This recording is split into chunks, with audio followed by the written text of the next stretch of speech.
It's been a while, hasn't it? How are you? Seems like you're still the same old loser. Oh, you're still breathing.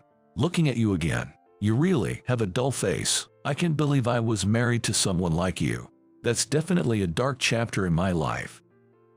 Amanda, who abandoned my brother Michael and me, hasn't changed at all even though it's been 5 years since we last met. Actually, however, a single sentence uttered by our father quickly drained the color from both their faces. My name is William. This year, I turned 40.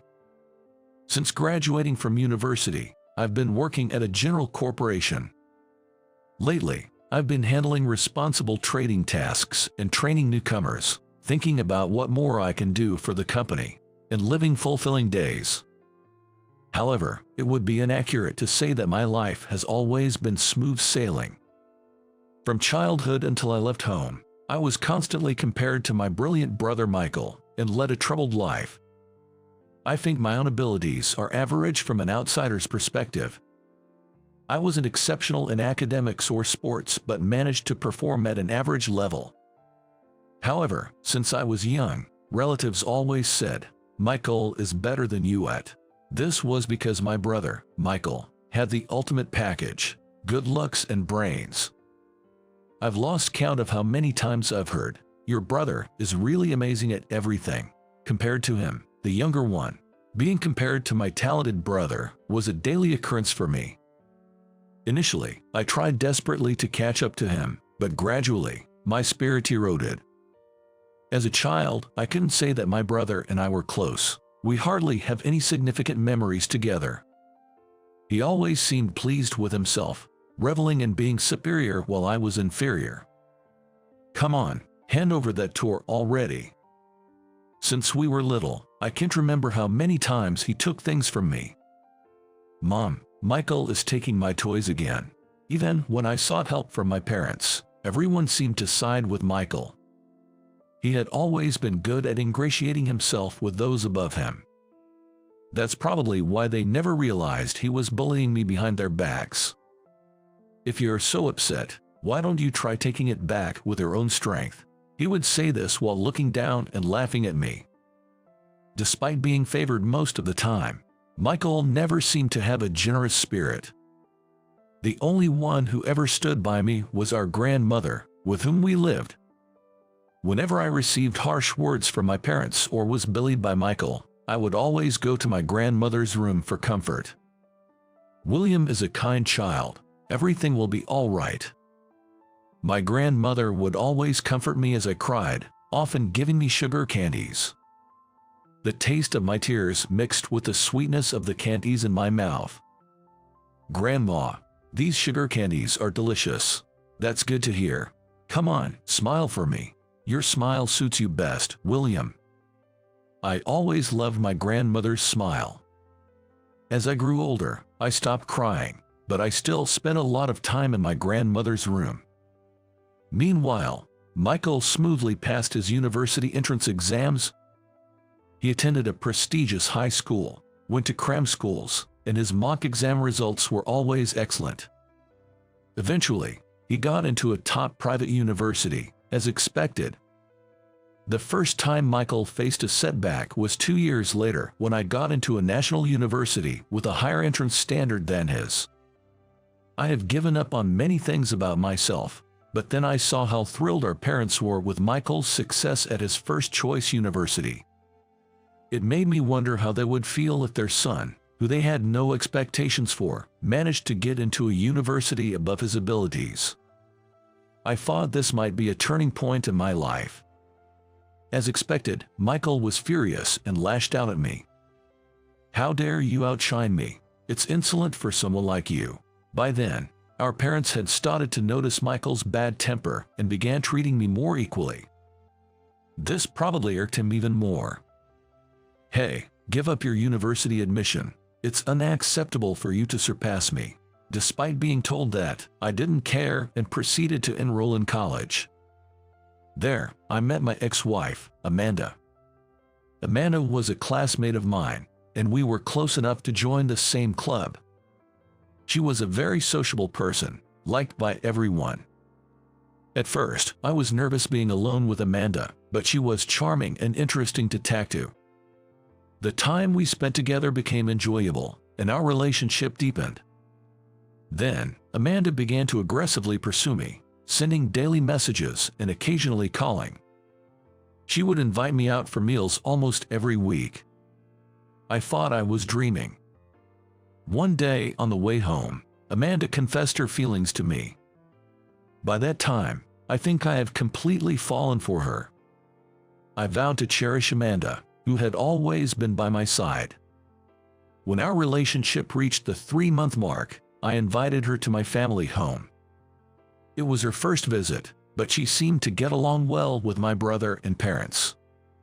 My parents, in particular, took a liking to her since she was good at winning people over.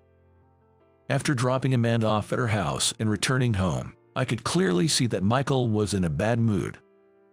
It turned out he was upset that I had a girlfriend while he didn't.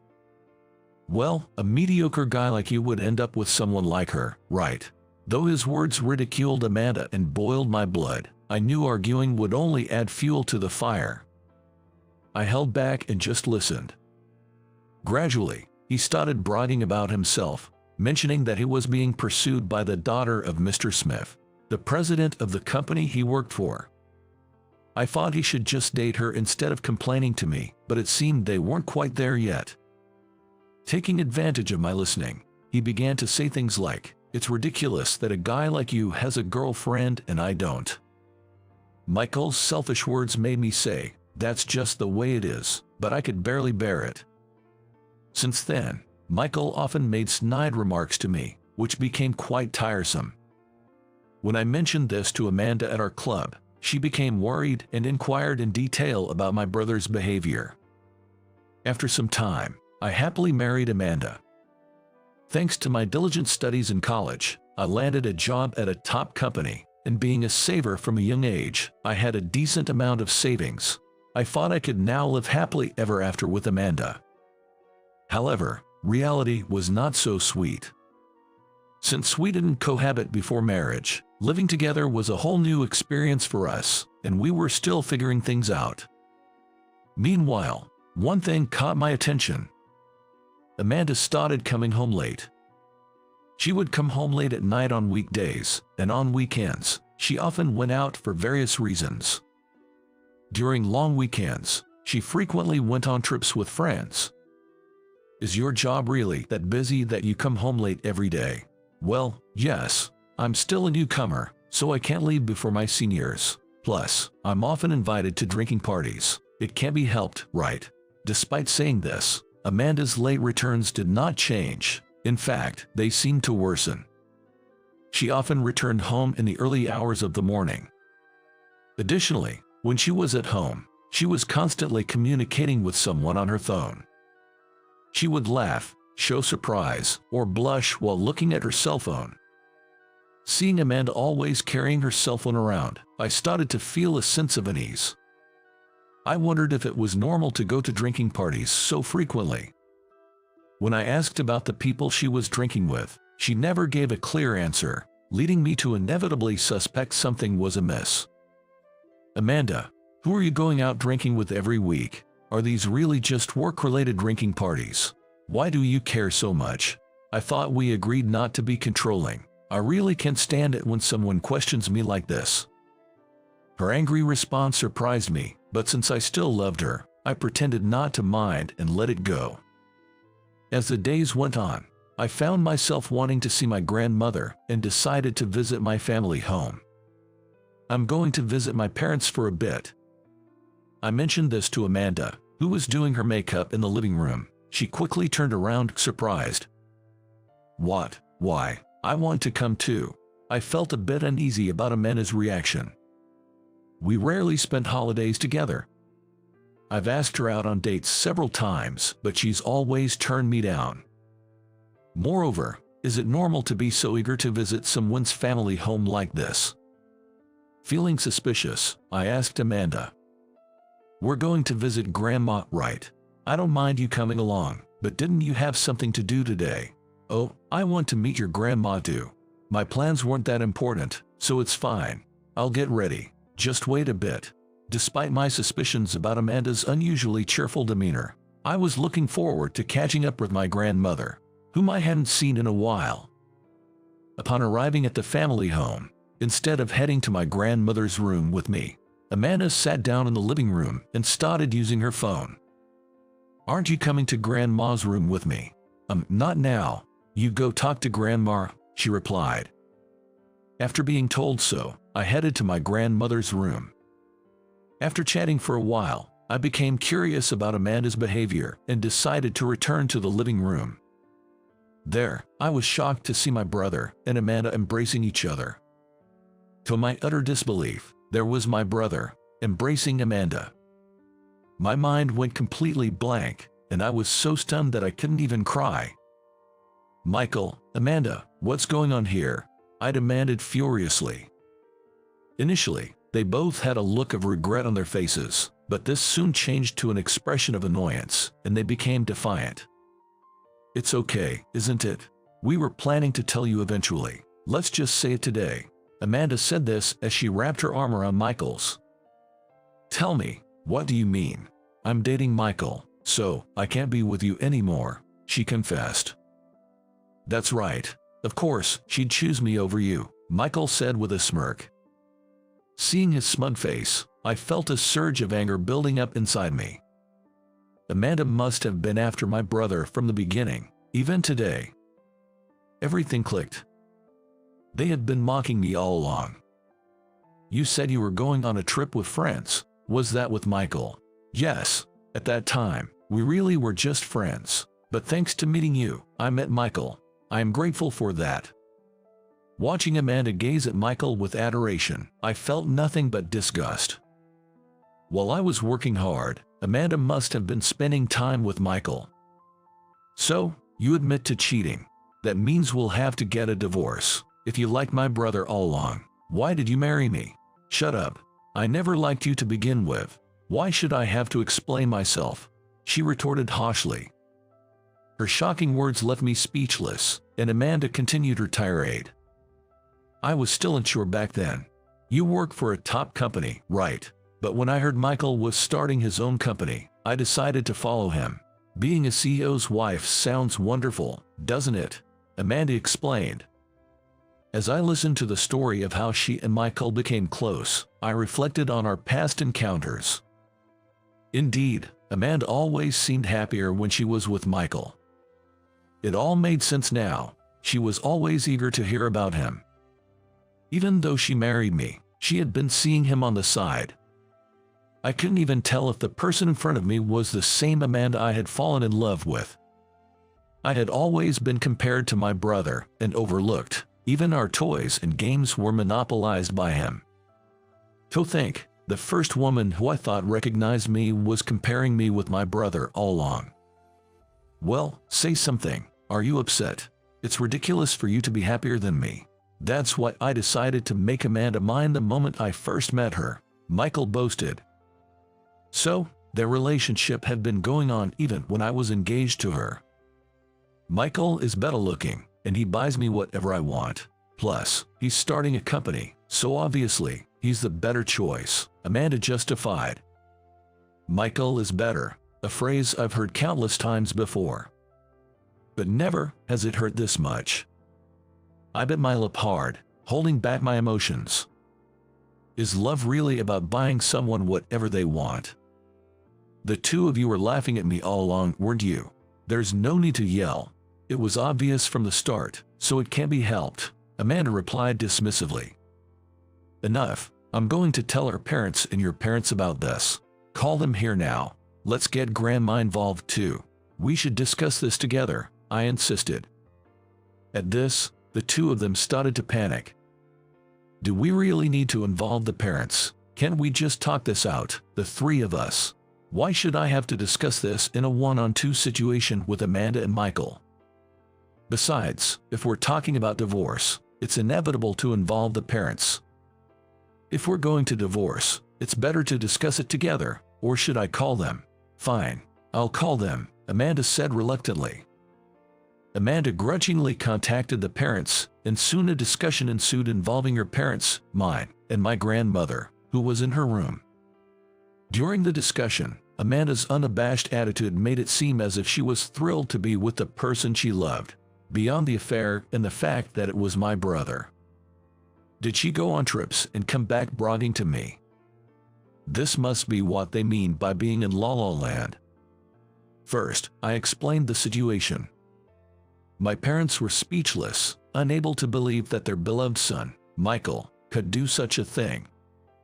Especially my mom, who had always doted on him since we were kids, seemed deeply shocked. Surprisingly, at this point, Amanda somewhat assisted me. The person I loved was your brother, so what William said is mostly true. My destiny was with Michael, she admitted. Michael nodded in agreement. They must have decided on this defiant approach together. It was actually convenient for me, as it saved me the effort of convincing our parents. What shocked me more were the words of Amanda's mother. Let's not worry, everyone. They are still young and should be free to love who they want. We don't mind whether it's the older brother or the younger one, as long as Amanda is happy, she said. Amanda's father nodded in agreement.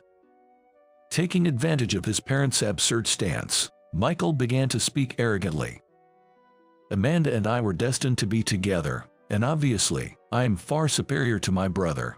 She realized that, and that's why this isn't Amanda's fault but rather my brother's inadequacy, he declared.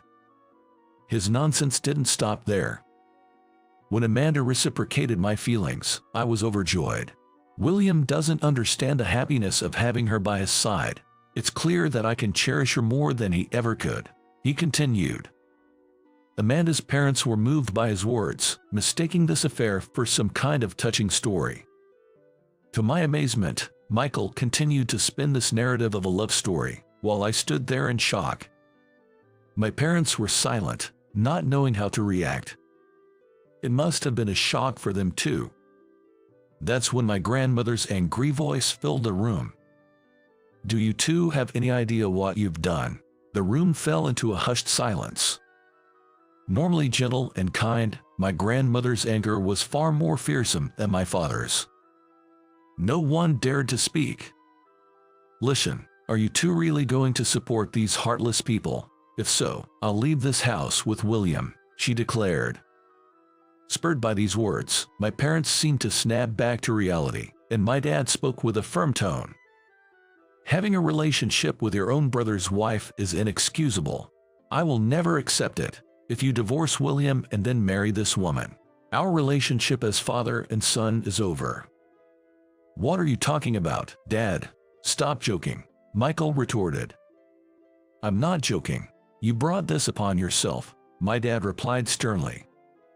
Michael was at a loss for words under our dad's harsh stance. My mom, looking straight at Michael, did not defend him. To think I'm pitied for being disowned by my own dad, Michael lamented. I was astonished at his words. It's understandable he's shocked to hear that from our dad, but it's just like him to only think of himself in this situation. And then Amanda sided with Michael. It's too much. I intended to divorce William anyway, so that's fine, but cutting ties with Michael is terrible, she complained. Both my parents and I thought it was they who were awful. Amanda's mother was nodding tearfully in agreement. Michael, responding to our dad's words, turned to our parents and declared, So, Dad and Mom are siding with William, the son who was always inferior. I'll cut ties with you then, as long as I have Amanda. I don't need anyone else. He stormed out with Amanda, hand in hand, leaving us speechless. Amanda's parents apologized and left. Soon after, my parents apologized to me. We're sorry for not believing you sooner. We just couldn't imagine it, and it was wrong to always compare you to Michael when you were kids, they said regretfully. My mom, tearfully, apologized to me. You turned out to be a wise and upright person despite being born into a family with such parents and a brother like that, she said. There's no need for you to apologize, Dad. I'm sorry for causing such a disgraceful dispute among siblings, I replied. Their apology made me feel emotional, and I started to cry. Seeing me cry, my parents also shed tears. It was one of the worst feelings I had ever experienced. My grandmother, smiling, told me, "You did well." I felt the barrier I had always sensed between my parents and me disappear, clearing the awkwardness of my heart. That was the one good thing to come out of this. I was grateful to my brother and Amanda for improving my relationship with my parents. Eventually, Amanda and I successfully divorced, but she and Michael disappeared without a trace. Neither my parents nor I cared about them anymore. When the story faded from everyone's memory, the two showed up at my parents' house. 5 years had passed since the divorce. By then, my grandmother's health had deteriorated due to rage, and she was in and out of the hospital.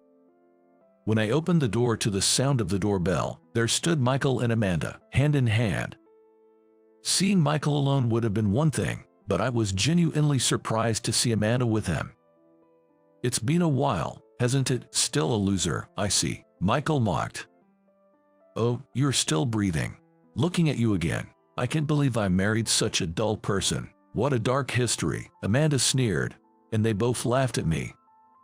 Saying that, they looked at me and laughed together. I thought about retorting, but it seemed silly to take them seriously, so I ignored them. Then they just took off their shoes and came into the house. Soon after, my dad came out and raised his voice at the two of them, who were making themselves at home in the living room. "Now, what brings you here after all this time? You're no longer my son, so just leave." Although Dad said that, Michael insisted he just wanted to make a report. "Dad, I married Amanda. I came today to tell you that. I wanted to let you know that, taking your place, Amanda and I will be happy together." Michael spoke with a dreamy look on his face. And there was Amanda, with a smug expression. These two hadn't changed at all in 5 years. Dad must have been thinking the same thing, as he let out a big sigh. "I see. I've told you many times, you're no longer my son. I have no intention of celebrating your marriage." "Well, that's fine. I just wanted to report. Also, Dad, how's Grandma? How's her health been lately?" I thought he came to ask about our grandmother, who had been hospitalized due to illness. Dad, somewhat softened by this question, replied more kindly. "Grandma's the same as always. Her illness isn't getting better, but it's not worsening either. Don't worry." Not that. I mean, what about her inheritance? Grandma has a considerable amount, and I heard some of it was supposed to come to me. Could I possibly get my share now, as a gift during her lifetime? I was stunned. It turned out that the real reason for his visit wasn't the marriage announcement. That was just a side note. His main goal was Grandma's inheritance.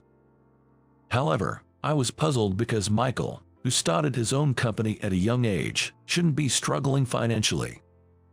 I asked him directly, "You need money that badly?" "Well, that's..." Michael started to stammer.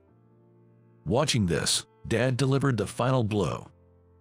"Actually, there's no inheritance left for you guys. Grandma's inheritance has already been given away as a lifetime gift to the hard-working couple, William." "What? Did you just say couple?" "Wait, Sarah."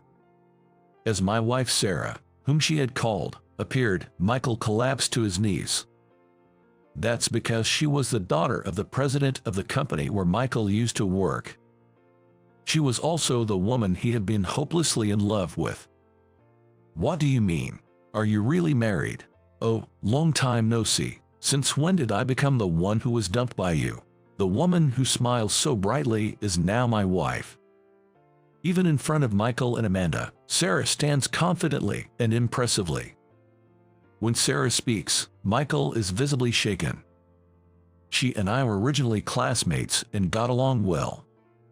She was even there to support me compassionately during my messy divorce. We started dating after my divorce was finalized, but it was a month later when I realized she was the one Michael had feelings for. It became clear when we talked about Sarah's love life. I had a hunch, and it turned out to be true.